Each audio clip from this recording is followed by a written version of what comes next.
Վրաստան գնալու ծովը վայելելը վաղուց էի պլանավորել, բայց ինչպես հաճախ է լինում, ամեն ինչ որոշվեց ընդամենը մեկ օրում։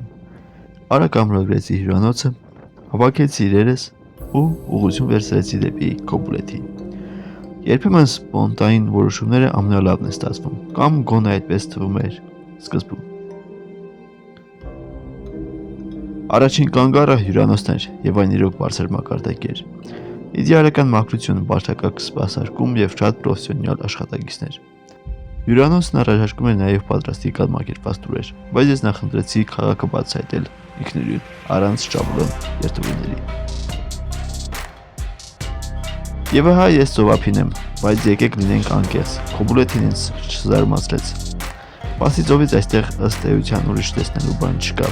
ավելին։ Ծովափը հիմնականում կեղտոտ էր, միայն մի քանի առանձնացված խնամված հատվածներ կային, որտեղ կարելի էր նորմալ հանգստանալ, իսկ մնացած տեղերում պատկերը տխուր էր։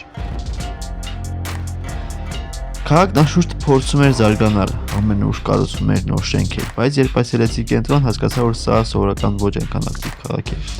Ամբողջ կյանքը կենտրոնացած է միայն ծովափնյա գոտում հյուրանոցների ու ռեստորանների շուրջ, որոնց որակն ու սպասարկումն էլ ճիշտն ասած այնքան էլ բարձր չէին։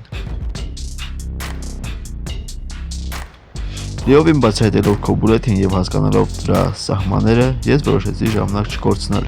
չէ՞ որ Բաթումին ընդամենը մի քանի քայլի հեռավորության վրա էր։ Իմ սպոնտան արկածները շարունակվում էին եւ հաջորդ կանգառը